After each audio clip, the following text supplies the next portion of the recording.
Hello everyone, welcome back to another video. Today I will show you how to check CapCut app version. So you will have to just open the CapCut app.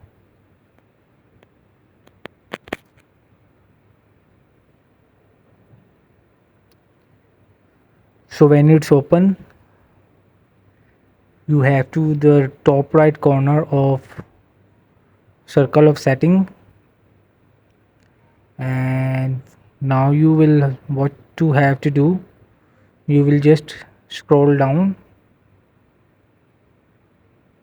and when you scroll down in the end, you will see the version. This is 11.9 point some.